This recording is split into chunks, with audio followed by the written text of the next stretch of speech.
Hello नमस्कार दोस्तों, कैसे हैं आप सब दोस्तों। जैसा कि आप सभी को मालूम है कि हम आपके लिए प्रतिदिन क्लास लेकर आ रहे हैं और आज हमारी मध्य प्रदेश की जो जलवायु क्लास होने वाली है, इसमें जो हम क्वेश्चन लेकर आए हैं वो मध्य प्रदेश की जलवायु से रिलेटेड आपके लिए क्वेश्चन लेकर आए हैं। जैसा कि आपको मालूम है, प्रतिदिन हम यहाँ पर क्लास को लाइव चला रहे हैं और शाम 7 बजे कंप्यूटर की क्लास लाइव होती है। तो दोस्तों, अगर आप अभी तक हमारे चैनल से जुड़े हैं और अगर अभी तक आपने हमारे चैनल को सब्सक्राइब नहीं किया तो प्लीज़ दोस्तों आप हमारे चैनल को सब्सक्राइब कर दीजिए और बेल आइकन को ऑन कीजिए ताकि सबसे पहले क्लास का नोटिफिकेशन आपके पास पहुंचे दोस्तों। और देखिए, बहुत ही रिस्पॉन्स कम आ रहा है, सब्सक्राइबर तो बिल्कुल आ ही नहीं है दोस्तों, बिल्कुल नहीं आ रहे हैं सब्सक्राइबर। और आपके लिए मेहनत कर रहा हूँ, आपके लिए पर डे क्लास लेकर आ रहा हूँ दोस्तों। तो आपसे उम्मीद करता हूँ दोस्तों कि अगर आप चैनल पर नए होंगे तो प्लीज़ हमारे चैनल को जरूर सब्सक्राइब करिए दोस्तों।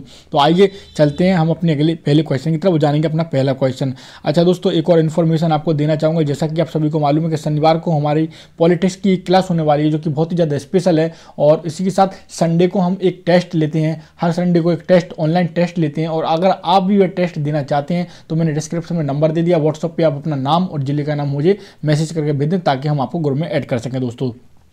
तो आइए आज का अपना पहला क्वेश्चन देख लेते हैं। आज का जो हमारा पहला क्वेश्चन हो जाएगा दोस्तों, वह हो जाएगा मध्य प्रदेश में सर्वाधिक दैनिक तापांतर किस माह में पाया जाता है। यानी आपसे एग्जामिनर क्वेश्चन पूछ रहा है कि बताइए कि किस माह में सबसे ज़्यादा गर्मी रहती है, यानी दैनिक तापांतर किस माह में पाया जाता है। तो आइए सबसे पहले इनके ऑप्शन जान लेते हैं। ऑप्शन ए हो जाएगा हमारा मार्च, बी हो जाएगा हमारा अप्रैल, सी हो जाएगा हमारा मई और हमारा डी ऑप्शन हो जाएगा जून। इसका जो राइट आंसर हो जाएगा दोस्तों, तो मार्च में सबसे ज़्यादा गर्मी पड़ती है दोस्तों मध्य प्रदेश में। चलते हैं हम अपने अगले क्वेश्चन यानी अपने दूसरे क्वेश्चन की तरफ जानेंगे। अपना दूसरा क्वेश्चन क्या है दोस्तों, निम्न में से कौन सा असत्य है। यहाँ पर देखिए कुछ टॉपिक्स दिए गए हैं, तो कुछ पॉइंट्स दिए गए हैं, फैक्ट दिए गए हैं, यहाँ हमको बताना है कि इनमें से कौन सा एक असत्य है दोस्तों।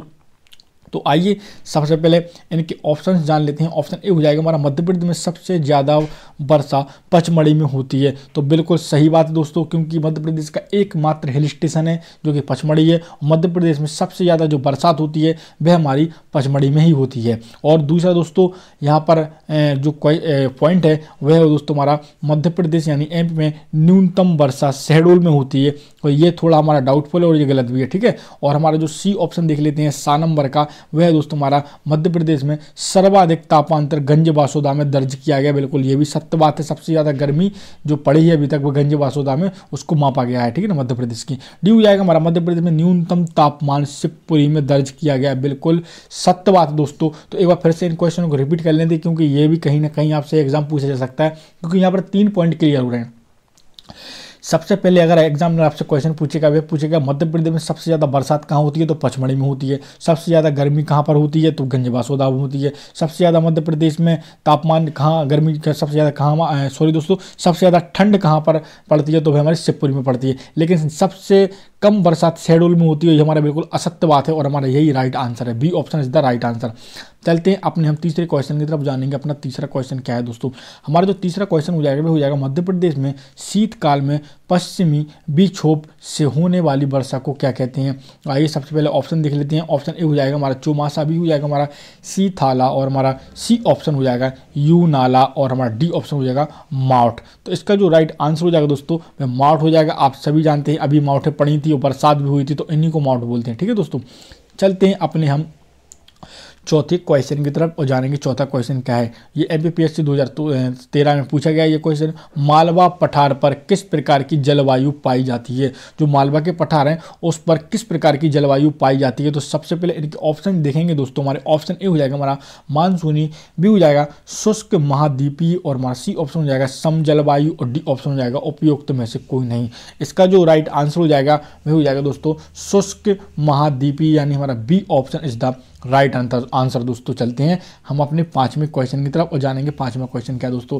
एक बार फिर आपसे मैं रिक्वेस्ट करना चाहता हूं दोस्तों कि अगर आपने अभी तक हमारे चैनल को सब्सक्राइब नहीं किया है तो प्लीज़ हमारे चैनल को सब्सक्राइब करिए। देखिए दोस्तों, अगर आपका सपोर्ट नहीं रहा तो मुझे मजबूरन ये क्लास बंद करनी पड़ेगी, क्योंकि आपके सपोर्ट के लिए हम ये MP district court high court की क्लास मैंने स्टार्ट की थी।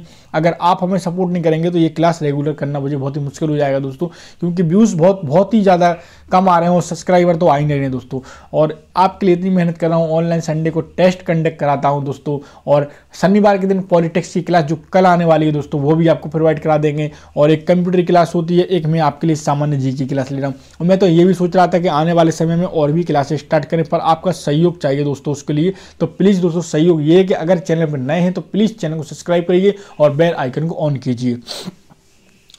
अब देख लेते हैं पांचवा क्वेश्चन क्या है दोस्तों हमारा, ग्रीष्म ऋतु में कितने सेंटीग्रेड की समताप रेखा प्रदेश को दो बराबर भागों में विभाजित करती है, कितनी सेंटीग्रेड। तो आइए सबसे पहले उनके ऑप्शन देख लेते हैं। ऑप्शन हमारा ए हो जाएगा हमारा 40 सेंटीग्रेड और हमारा बी ऑप्शन हो जाएगा 45 सेंटीमीटर और हमारा सी ऑप्शन हो जाएगा 50 और हमारा डी ऑप्शन हो जाएगा 48। इसका जो राइट आंसर हो जाएगा वो हो जाएगा हमारा 40 सेंटीग्रेड, यानी हमारा इसका A option is the right answer हो जाएगा। कितना, 40 डिग्री तापमान, ठीक है ना।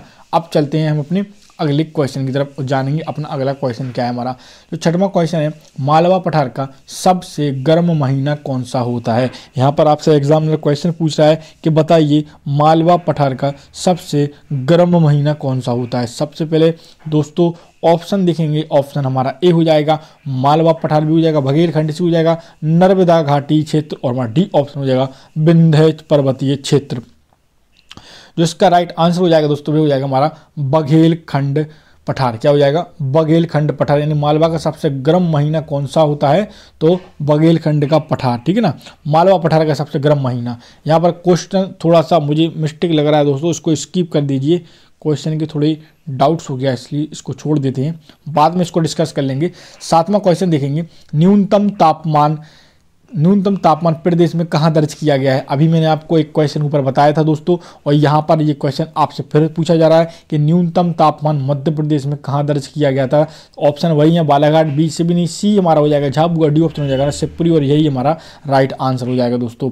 चलते हैं हम अपने अगले क्वेश्चन यानी अपने 8वें क्वेश्चन की तरफ। यहाँ पर क्वेश्चन आपसे पूछा जा रहा है कि मध्य प्रदेश की एकमात्र ऋतु वेधशाला कहाँ स्थित है। तो मध्य प्रदेश की एकमात्र जो ऋतु वेधशाला है वे कहाँ पर स्थित है आपसे पूछा जा रहा है। तो सबसे पहले वही ऑप्शन देखेंगे, ऑप्शन ए हो जाएगा हमारा मुरैना, बी हो जाएगा हमारा इंदौर और सी हो जाएगा हमारा ग्वालियर और डी ऑप्शन हो जाएगा हमारा भोपाल और हमारा Indore is the right answer. Madhya Pradesh की एकमात्र ऋतु वेधशाला हमारी इंदौर में स्थित है दोस्तों। चलते हैं अपना 9वां क्वेश्चन देखेंगे। 9वां क्वेश्चन क्या है दोस्तों, हमारा 9वां जो क्वेश्चन हो जाएगा वो हो जाएगा हमारा, निम्न में से कहाँ वर्षा बंगाल की खाड़ी एवं अरब सागर दोनों मानसून से होती है। क्वेश्चन फिर से सुन लीजिए, निम्न में से कहाँ वर्षा बंगाल की खाड़ी एवं अरब सागर दोनों में मानसून से होती है। तो सबसे पहले ऑप्शन देखेंगे, ऑप्शन ए हो जाएगा नर्मदा घाटी क्षेत्र और हमारा बी ऑप्शन हो जाएगा विंध्य पर्वतीय क्षेत्र और सी हो जाएगा मालवा पठार और डी ऑप्शन हो जाएगा हमारा उत्तर का मैदानी क्षेत्र। इसका जो राइट आंसर हो जाएगा वो हो जाएगा हमारा विंध्य पर्वतीय क्षेत्र, यानी हमारा B option is the right answer दोस्तों। इसी के साथ अपना 10वां क्वेश्चन देख लेते हैं। 10वां क्वेश्चन क्या है दोस्तों हमारा, मध्य प्रदेश में सबसे अधिक वर्षा कहाँ होती है। तो मध्य प्रदेश में सबसे अधिक वर्षा कहाँ होती है, अभी मैंने आपको बताया था। ए ऑप्शन हो जाएगा हमारा बालाघाट, भी हो जाएगा सी हो जाएगा पचमढ़ी और हमारा डी ऑप्शन हो जाएगा शहडोल। तो पचमढ़ी में सबसे अधिक वर्षा होती है दोस्तों मध्य प्रदेश के। 11वां क्वेश्चन देखेंगे, यहाँ पर 11वां क्वेश्चन हमारा, मध्य प्रदेश में सबसे न्यूनतम वर्षा कहाँ होती है। तो फिर आइए दोस्तों इनके ऑप्शंस देख लेते हैं आज। और अभी आपसे एक ऊपर मैंने क्वेश्चन पूछा था कि सबसे न्यूनतम वर्षा कहाँ होती है मध्य प्रदेश में, तो वहाँ पर शहडोल इसका आंसर दिया था जो कि गलत था। यहाँ पर कुछ और ऑप्शन आए हैं, आइए देखते हैं इनमें से कौन सा हमारा सही है। ए ऑप्शन हो जाएगा हमारा भिंड यानी गोहद और बी ऑप्शन हो जाएगा मुरैना, सी हो जाएगा ग्वालियर और डी ऑप्शन हो जाएगा हमारा शिवपुरी। तो शिवपुरी तो हो ही नहीं सकता है, आपको मालूम है दोस्तों। अब बचे हैं 3 ऑप्शन। तो मध्य प्रदेश में सबसे न्यूनतम वर्षा कहाँ होती है, तो भिंड के गोहद में होती है। कहाँ होती है, भिंड के गोहद में होती है। चलते हैं हम अपने 12वें क्वेश्चन की तरफ जानेंगे। अपना 12वां क्वेश्चन क्या है दोस्तों, मध्य प्रदेश में सबसे ज़्यादा तापमान कहाँ पर अंकित किया जाता है। तो मध्य प्रदेश में सबसे ज़्यादा तापमान कहाँ पर अंकित किया गया है, यहाँ पर क्या पर नापा गया है। तो आइए सबसे पहले ऑप्शन देखेंगे। ऑप्शन हो जाएगा ग्वालियर, बी हो जाएगा विदिशा गंज बासौदा और हमारा सी ऑप्शन हो जाएगा गुना, डी हो जाएगा हमारा बालाघाट। इसका जो राइट आंसर है दोस्तों वो हो जाएगा हमारा विदिशा यानी गंज बासौदा में सबसे ज़्यादा तापमान को दर्ज किया गया है। ठीक है दोस्तों, चलते हैं हम अपने अगले क्वेश्चन की तरफ और जानेंगे अपना 13वां क्वेश्चन क्या है दोस्तों, मध्य प्रदेश की जलवायु सामान्यता है। तो मध्य प्रदेश की जलवायु सामान्यता कैसी है आपको मालूम होगा, बिल्कुल नॉर्मल सा क्वेश्चन है। तो सबसे पहले आइए पहले इनके ऑप्शंस देख लेते हैं। ऑप्शन वही हमारा ए हो जाएगा हमारा उष्ण कटिबंधीय मानसून जलवायु, बी हो जाएगा हमारा उष्ण कटिबंधीय और हमारा सी हो जाएगा उपाद्र और हमारा डी ऑप्शन हो जाएगा शीतोष्ण। इसका जो राइट आंसर हो जाएगा दोस्तों वह हो जाएगा हमारा उष्ण कटिबंधीय मानसून जलवायु, यानी हमारा A option is the right answer हो जाएगा दोस्तों। अब चलते चलते हैं हम अपने 14वें क्वेश्चन की तरफ और जानेंगे अपना 14वां क्वेश्चन क्या है।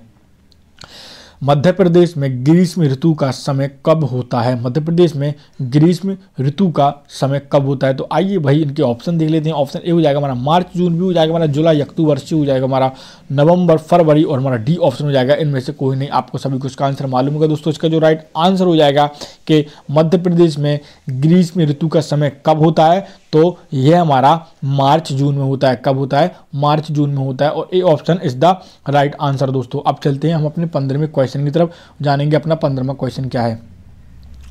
मध्य प्रदेश की जलवायु को उष्णकटिबंधीय स्वरूप प्रदान करने में कौन सा कारक प्रमुख रूप से उत्तरदायी है? ए ऑप्शन हो जाएगा हमारा कर्क रेखा, भी हो जाएगा मकर रेखा, सी हो जाएगा हमारा दक्षिणी पश्चिमी से आने वाला मानसून और हमारा डी ऑप्शन हो जाएगा उपयुक्त सभी। इसका जो राइट आंसर हो जाएगा दोस्तों वह हो जाएगा हमारा कर्क रेखा इज द राइट आंसर। क्या हो जाएगा दोस्तों? कर्क रेखा हमारा बिल्कुल सही आंसर हो जाएगा। चलते हैं 16वें क्वेश्चन की तरफ, जानेंगे 16वां क्वेश्चन क्या है दोस्तों। कौन सा कथन इसमें से सत्य है? यहाँ पर 4 आपको कथन दिए गए हैं, ये 4 में से 3 गलत हैं और 1 कथन सत्य है और वही हमको बताना है। तो आइए सबसे पहले ऑप्शंस देख लेते हैं। ऑप्शन ए हो जाएगा मध्य प्रदेश में वर्षा ऋतु जुलाई से लेकर अक्टूबर तक रहती है, बिल्कुल असत्य बात है ये। और बी ऑप्शन हो जाएगा मध्य प्रदेश में शीत ऋतु अक्टूबर से लेकर फरवरी तक रहती है, ये भी गलत बात है। और हमारा सी हो जाएगा ग्रीष्म ऋतु प्रदेश में मार्च से जून तक रहती है, बिल्कुल सत्य बात है। और डी इनमें से कोई नहीं, तो ये भी हमारा गलत है। तो हमारा जो इसका राइट आंसर हो जाएगा दोस्तों वह हमारा हो जाएगा सी यानी सा ऑप्शन के ग्रीष्म ऋतु प्रदेश में मार्च से जून तक रहती है, हमारा बिल्कुल राइट आंसर है। चलते हैं अपने 17वें क्वेश्चन की तरफ, जानेंगे 17वां क्वेश्चन क्या है दोस्तों। थोड़ा जूम कम कर लेते हैं। हाँ, 17वां जो क्वेश्चन है वह है दोस्तों हमारा, मध्य प्रदेश को वर्षा के आधार पर कितने भागों में बांटा गया है? ए ऑप्शन हो जाएगा हमारा 3, बी हो जाएगा 4, सी हो जाएगा 5 और डी हो जाएगा हमारा 6। इसका जो राइट आंसर हो जाएगा दोस्तों वह हो जाएगा हमारा 6 भागों में बांटा गया। कितने भागों में? 6 भागों में बांटा गया वर्षा के आधार पर। चलते हैं हम अपने 18वें क्वेश्चन की तरफ, जानेंगे 18वां क्वेश्चन क्या है दोस्तों। कौन सा समूह निम्न वर्षा वाले क्षेत्र के अंतर्गत आता है? कौन सा समूह निम्न वर्षा वाले क्षेत्र के अंतर्गत आता है? ए ऑप्शन हो जाएगा रीवा सतना सीधी, बी हो जाएगा भिंड मुरैना ग्वालियर, सी हो जाएगा जबलपुर इंदौर देवास और डी हो जाएगा बालाघाट सिवनी छिंदवाड़ा। इसका जो राइट आंसर हो जाएगा दोस्तों वह हो जाएगा हमारा Bhind Morena Gwalior is the right answer. यहाँ पर आपसे क्वेश्चन पूछा गया था कि कौन सा समूह निम्न वर्षा वाले क्षेत्र के अंतर्गत आता है, तो सबसे पहले भिंड का गोहद होता है, फिर मुरैना, फिर ग्वालियर में सबसे कम वर्षा होती है, याद रखना दोस्तों। अपना 19वां क्वेश्चन देखेंगे, किस क्षेत्र की जलवायु को सम जलवायु कहा जाता है? देखिए एमपी फॉरेस्ट गार्ड 2015 के एग्जाम में ये क्वेश्चन आपसे पूछा गया था और यहाँ पर मैंने आपको क्वेश्चन फिर से दोहरा देता हूँ ये कि किस क्षेत्र की जलवायु को सम जलवायु कहा जाता है। सबसे पहले वही इनके पहले ऑप्शंस देखेंगे। ऑप्शन ए हो जाएगा हमारा मालवा का पठार, बी हो जाएगा हमारा उत्तर का मैदान, सी हो जाएगा हमारा विंध्याचल का मैदानी भाग और डी ऑप्शन हो जाएगा हमारा नर्मदा घाटी। इसका जो राइट आंसर हो जाएगा दोस्तों वह हो जाएगा हमारा 19वें का जो राइट आंसर हो जाएगा वो हो जाएगा मालवा का पठार इज द राइट आंसर दोस्तों। चलते हैं हम अपने 20वें क्वेश्चन की तरफ, जानेंगे 20वां क्वेश्चन क्या है। देखिए पटवारी एमपी पटवारी की परीक्षा 2012 में ये क्वेश्चन पूछा गया था। क्वेश्चन क्या है दोस्तों जान लेते हैं कि जलवायु के आधार पर मध्य प्रदेश को कितने भागों में बांटा गया है। तो जलवायु के आधार पर मध्य प्रदेश को कितने भागों में बांटा गया, ये क्वेश्चन की थोड़ी लैंग्वेज चेंज होकर आपसे क्वेश्चन पूछा जा रहा है। अभी मैंने ऊपर पूछा था, ए ऑप्शन हो जाएगा हमारा 3, बी हो जाएगा हमारा 4, सी हो जाएगा हमारा 6 और हमारा डी ऑप्शन हो जाएगा 7 और 6 इज द राइट आंसर दोस्तों। हमारा राइट आंसर 6 हो जाएगा, ठीक है। चलते हैं अपने 21वें क्वेश्चन की तरफ। 21वां क्वेश्चन देखेंगे दोस्तों क्या है हमारा, सूर्य के उत्तरायण होने से मध्य प्रदेश की जलवायु क्या परिवर्तन होगा। यानी क्वेश्चन आपसे एग्जाम में पूछा जा रहा है कि सूर्य के उत्तरायण होने से मध्य प्रदेश की जलवायु में क्या परिवर्तन होगा। ए ऑप्शन हो जाएगा तापमान में वृद्धि, बी हो जाएगा तापमान में कमी, सी हो जाएगा हमारा कोई परिवर्तन नहीं और डी ऑप्शन हो जाएगा इनमें से कोई भी नहीं। ये 21वें का राइट आंसर हो जाएगा तापमान में वृद्धि होगी दोस्तों। क्या हो जाएगा? तापमान में वृद्धि हो जाएगी सूर्य के उत्तरायण होने से, ठीक है, याद रखना। चलते हैं अपने 22वें क्वेश्चन की तरफ, जानेंगे 22वां क्वेश्चन क्या है हमारा, सूर्य की किरणें किस रेखा के लंबवत पड़ने पर मध्य प्रदेश में अधिक गर्मी पड़ती है। ये हो जाएगा मकर रेखा, सी हो जाएगा कर्क रेखा और हमारा सी के बाद सी हो जाएगा हमारा विषुवत रेखा और डी ऑप्शन हो जाएगा इनमें से कोई नहीं। इसका जो राइट आंसर हो जाएगा वह हो जाएगा दोस्तों हमारा कर्क रेखा यानी B option is the right answer दोस्तों। चलते हैं अपने 23वें क्वेश्चन की तरफ। 23वां क्वेश्चन जानेंगे दोस्तों। क्या है दोस्तों हमारा 23वां क्वेश्चन? ये हो जाएगा हमारा 23वां क्वेश्चन हो जाएगा हमारा जलवायु के आधार पर मध्य प्रदेश में कितनी ऋतुएं पाई जाती हैं? तो ऑप्शन देखेंगे, ऑप्शन ए हो जाएगा 2, बी हो जाएगा 3, सी हो जाएगा 4, डी ऑप्शन हो जाएगा हमारा 6। इसका जो राइट आंसर हो जाएगा दोस्तों वो हो जाएगा 3 इज द राइट आंसर। दोस्तों चलते हैं हम अपने अगले क्वेश्चन यानी अपने 24वें क्वेश्चन की तरफ और जानते हैं 24वां क्वेश्चन क्या है। मध्य प्रदेश में सर्वाधिक वर्षा वाला क्षेत्र निम्न में से किस पठार में स्थित है? मध्य प्रदेश में सर्वाधिक वर्षा वाला क्षेत्र निम्न में से किस पठार पर स्थित है? तो आइए ऑप्शन जान लेते हैं दोस्तों। इनके ऑप्शंस क्या है? ऑप्शन ए हो जाएगा मालवा का पठार, बी हो जाएगा नर्मदा सोन की घाटी, सी हो जाएगा विंध्य पर्वतीय क्षेत्र और डी ऑप्शन हो जाएगा इनमें से कोई नहीं। इसका जो राइट आंसर हो जाएगा विंध्य पर्वतीय क्षेत्र यानी हमारा C option is the right answer हो जाएगा। दोस्तों चलते हैं हम अपने अगले यानी 25वें क्वेश्चन की तरफ। 25वां क्वेश्चन क्या है कि किस क्षेत्र में ग्रीष्म ऋतु में अत्यधिक गर्मी तथा सर्दी साधारण ठंड पड़ती है? आइए सबसे पहले इनके ऑप्शन देख लेते हैं। ऑप्शन ए हो जाएगा उत्तर का मैदान, बी हो जाएगा हमारा विंध्याचल का पहाड़ी भाग, सी हो जाएगा हमारा नर्मदा घाटी और हमारा डी ऑप्शन हो जाएगा मालवा का पठार। इसका जो राइट आंसर हो जाएगा वो हो जाएगा हमारा नर्मदा की घाटी इज द राइट आंसर। दोस्तों चलते हैं अपने 26वें क्वेश्चन की तरफ जानेंगे। 26वां क्वेश्चन क्या है? मध्य प्रदेश में सर्वाधिक वर्षा वाले जिलों के युग्म पहचानिए जिनमें सबसे ज्यादा वर्षा होती है। भिंड मुरैना में तो हो नहीं सकती, आपको मैंने अभी बताया था, ये सभी हो नहीं सकते हैं। और अब बचे हैं रतलाम और हमारा मंडला वाला। ठीक है, तो इसका जो राइट आंसर हो जाएगा पहले इनके ऑप्शन देख लेते हैं। ऑप्शन हो जाएगा भिंड मुरैना, बी हो जाएगा मंडला वाला घाट, सी ऑप्शन हो जाएगा हमारा रतलाम मंदसौर और डी हो जाएगा ये सभी। इसका जो राइट आंसर हो जाएगा 26 का वो हो जाएगा हमारा मंडला बालाघाट, क्योंकि यहाँ पर बहुत ही अधिक घना जंगल है और जहाँ पर सबसे अधिक घना जंगल होता है स्वाभाविक सी बात है वहाँ पर वर्षा अत्यधिक होती है। चलते हैं 27वें क्वेश्चन की तरफ।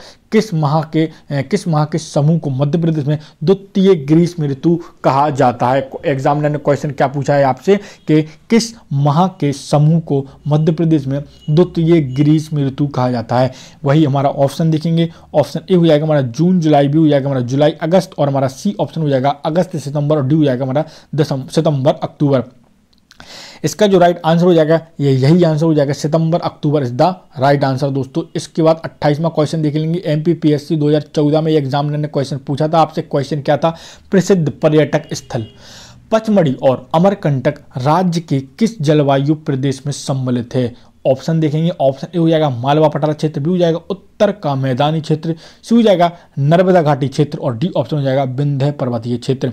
इसका जो राइट आंसर हो जाएगा वह हो जाएगा हमारा विंध्य पर्वतीय क्षेत्र यानी हमारा D option is the right answer. दोस्तों चलते हैं अपने 29वें क्वेश्चन की तरफ और जानेंगे अपना 29वां क्वेश्चन क्या है। दोस्तों 29वां जो क्वेश्चन हो जाएगा वह हो जाएगा मध्य प्रदेश में वर्षा निम्न में से किस मानसून के कारण होती है? तो मध्य प्रदेश में वर्षा किस मानसून के कारण होती है ये एग्जामिनर क्वेश्चन पूछा है हमसे। आइए सबसे पहले इनके ऑप्शन जान लेते हैं। ऑप्शन ए हो जाएगा बंगाल की खाड़ी, बी हो जाएगा अरब सागर और हमारा सी ऑप्शन हो जाएगा आ और बा दोनों और डी ऑप्शन हो जाएगा हमारा इनमें से कोई नहीं। इसका जो राइट आंसर हो जाएगा बंगाल की खाड़ी और अरब सागर, इन दोनों की वजह से मध्य प्रदेश में वर्षा होती है और आ और बा दोनों हमारा बिल्कुल सही आंसर यानी हमारा C option is the right answer हो जाएगा। दोस्तों आपको फिर से इन्फॉर्मेशन देना चाहेंगे दोस्तों कि संडे के दिन ऑनलाइन टेस्ट होता है, जिसमें अगर आप ऑनलाइन टेस्ट देना चाहते हैं बिल्कुल ऑनलाइन टेस्ट होगा, जिसमें मध्य प्रदेश के हर जिले से बच्चे स्टूडेंट जुड़े रहते हैं और टेस्ट ऑनलाइन रहता है। बस आपको काम इतना करना है, नीचे मैंने डिस्क्रिप्शन में नंबर दे दिया है, आपको अपना नाम और जिले का नाम बताना है और लिख देना है सर एमपी हाई कोर्ट की प्रिपरेशन के लिए टेस्ट चाहिए, तो हम आपको ग्रुप में ऐड कर देंगे। और दोस्तों प्लीज़ एक बार फिर से आपसे रिक्वेस्ट है कि आप चैनल पर अगर नए हैं तो प्लीज़ हमारे चैनल को सब्सक्राइब करिए और बेल आइकन को ऑन कीजिए। देखिए आपके सपोर्ट से ही ये क्लास चल रही है, इसलिए प्लीज़ दोस्तों आप चैनल को हमारे सब्सक्राइब करिए। क्वेश्चन देखेंगे 30वां क्या है? जुलाई माह के राज्य में सर्वाधिक तापमान कहाँ अंकित किया गया है? तो जुलाई माह के राज्य में सर्वाधिक तापमान कहाँ अंकित किया गया है एक क्वेश्चन आपसे पूछा गया, तो वही इनके ऑप्शन देख लेते हैं। ऑप्शन ए हो जाएगा हमारा ग्वालियर, बी हो जाएगा दतिया, सी हो जाएगा श्योपुर और डी ऑप्शन हो जाएगा मुरैना। इसका जो राइट आंसर हो जाएगा ग्वालियर में सर्वाधिक तापमान जुलाई माह में अंकित किया गया है यानी रिकॉर्ड किया गया है, तो यही हमारा इसका राइट आंसर हो जाएगा ग्वालियर। तो दोस्तों क्लास आपको कैसी लगी? क्वेश्चन समाप्त होते हैं, जल्द हम कल अपनी एक और क्लास के साथ मिलते हैं। तब तक के लिए दोस्तों आपसे विदा लेते हैं और फिर भाई आपसे रिक्वेस्ट करते हैं चैनल पर नए होंगे तो प्लीज़ आप हमारे चैनल को सब्सक्राइब करिए। तब तक के लिए दोस्तों नमस्कार।